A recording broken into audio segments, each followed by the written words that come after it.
سلام، امروز میخوایم با هم این کیف دارو رو بدوزیم. الگوی این کیف دارو رو خودم طراحی کردم و اینکه جنس پارچمون از کتان نخ ترک هست. داخلش هم لایه ضد آب استفاده کردم و یه جیب هم داخلش داره. داخلش اگه دارویی چیزی هم بریزه با یه دستمال میتونین راحت پاکش کنین، چون ضد آبه و به بیرون هم نم نمیده. پس با من همراه باشین تا این کیف خوشگل رو با هم بدوزیم.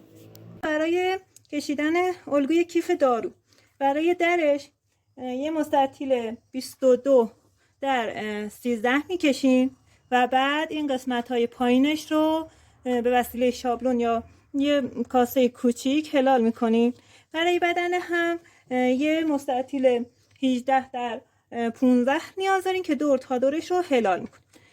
برای درش نیاز به جای دوخ نداریم ولی برای بدنش یا اینکه الگوتون رو 2 سانت بزرگتر بگیرین، یعنی 20 در 17 در بیارین، یا اینکه 1 سانت از هر طرف جای دوخ بذارین روی پارچه.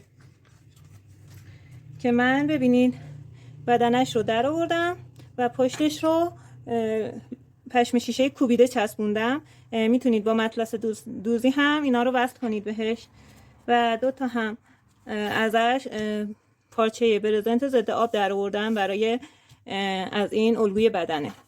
برای هر ده هم جای دوخت گذاشتم چون الگوی من جای دوخت نداشت. از درش هم یه دونه پارچه تهدار و یه دونه ساده در آوردم که تهدارم رو پشم شیشه کوبیده چسبوندم. اینها هم برای کفی هستم و دهانه کیفم که دهانه کیفم 30.5 در 5 سانت هست که ازش 2 تا از پارچه ساده در آوردم و 2 تا پارچه برزنت ضد آب در آوردم که ساده ها رو پشتشون رو من پشم شیشه کوبیده چسبوندم. برای کفی هم 30.5 در 9 سانت در آوردم و مثل همونا پشم شیشه چسبوندم و یه لایه هم برزنت ضد آب در آوردم. برای دسته هاش و بندینک هاش 12 در 6 در آوردم برای بندینک ها و دسته هم 25 در 7 هست از پارچه ساده. برای جیبش هم یه تیکه 11 در 32 در آوردم که اول از همه این جیبش رو 1 سانت تا میکنیم به این صورت و از لبه ببینید از این لبه یه دوخت سر تا سری میرین که بتونین کش رو از این قسمت رد کنین. دسته کیف رو روش رو به روی رو به این شکل تا میکنید و یه دوخت از این قسمت میرین.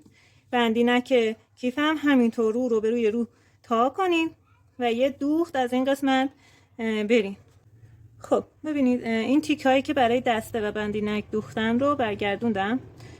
حالا به این صورت که درزش بیفته وسط کار تا میکنی و اتو میزنیم دستم به همین شکل به این صورت و اتو میزنیم و اینا رو کنار میذاریم. این تیکه‌ای که برای جیب دوختم رو ما میخوایم به یکی از آستری هامون آستری های بدن وصل کنیم.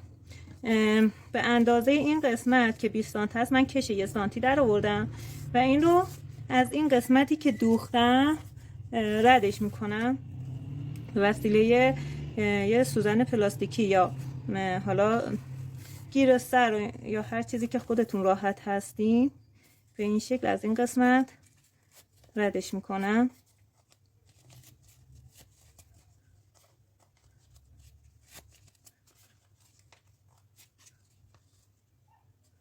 این رو توی دستم میگیرم که موقعی که دارم میکشم در نره و بره داخل.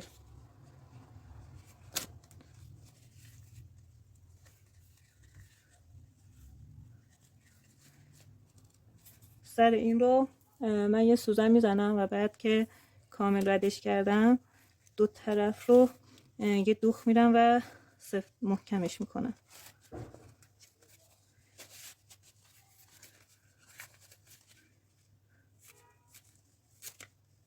به این صورت.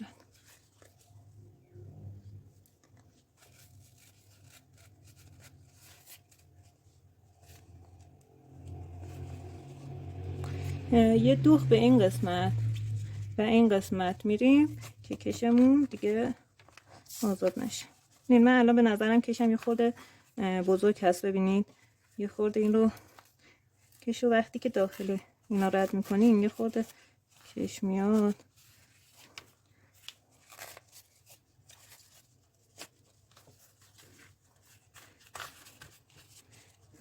این الان تقریبا خوب هست.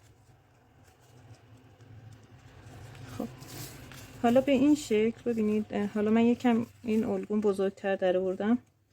این رو به این صورت میذاریم روی این لبه و سوزن میزنیم.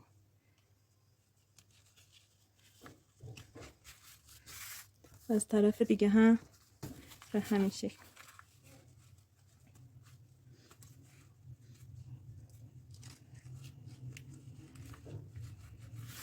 حالا از این قسمت پایین، البته حالا من یه سوزنم بیشتر نزدم، این یه خورده آزاد هست. دو تا سوزن میزنم که دیگه درمه. خب حالا به این صورت به این قسمت پایین رو ما پیلی میدیم تا به اندازه این عرض این قسمتمون بشه. به این شکل ببینید این صورت پیلی میدین. اینها رو بعد لبه به لبه این قسمت پایین بذارین. وقتی که پیلی دادین سوزن میزنین کامل و بعد این سه قسمت رو دوخ میرین. خب ببینین من این رو دور تا دورش رو دوختم و حالا این لایه‌ای که برای طرف پشت کیفمون هست رو با سوزن بهش وصل کردم. این یکم همینطور، اینی که لایه برزنت رو میذارم و این لایه اصلیمون رو روش میذارم و با سوزن به هم وصل میکنم و دور تا دورش رو یه دوخ میرم. هم این جفتش رو یه دوخ دور تا دورش میرم و بعد اضافه هاش رو قیچی میکنم. خب ببینید من اینا رو وصل کردم. حالا میخوایم دکمه‌ش رو وصل کنیم. چسب هم میتونیم بزنیم ولی خب روی این تیکه بدنمون این که جیب نداره ما 5 سانتی این بالا و وسط این قسمت رو علامت میزنیم اول که این قسمت شده و بعد 5 سانتی این بالا و دوباره علامت میزنیم و بعد از این دکمه آهن روبایی که میخوایم وصل کنیم این قسمتی که حالت فرو رفته هست رو بعد به بدنه وصل کنیم. این رو دایره وسطش رو این علامتی که زدیم میذاریم و 2 تا علامت این طرف اون طرفش میزنیم و بعد فقط باید یه قسمت از این پایینش رو یه مقدار باز کنیم که دوختیم. قبل از اینکه آسترش رو هم وصل کنیم میتونیم این کار رو انجام بدین یا اینکه حالا هم مشکل نداره میتونیم اینو بازش کنیم یه مقدارش رو و بعد دکمه رو وصل کنیم به این شکل.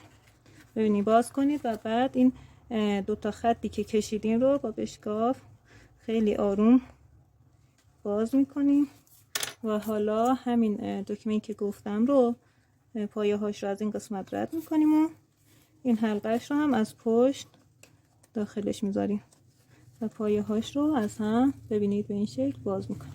این از این. برای درش هم وسطش رو من علامت زدم، تا زدم و این قسمت وسط پارچه ساده رو علامت زدم و 2.5 سانت بالا اومدم و دوباره علامت زدم. برای این هم به همون صورتی که دکمه روی بدن رو وصل کردیم به همون شکل اینو هم وصل میکنیم.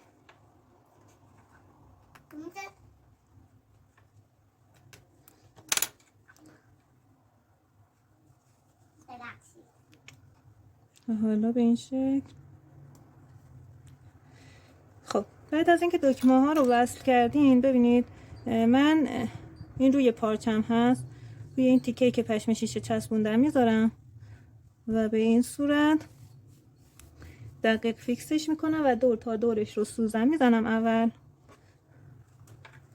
و بعد به وسیله چرخ خیاطی دور تا دورش رو یه دوخت میرم از این قسمت تا این قسمت یه دوخت میرم و بعد نوار اوریب میدوزم که الان نوار اوریبم براتون توضیح میدم.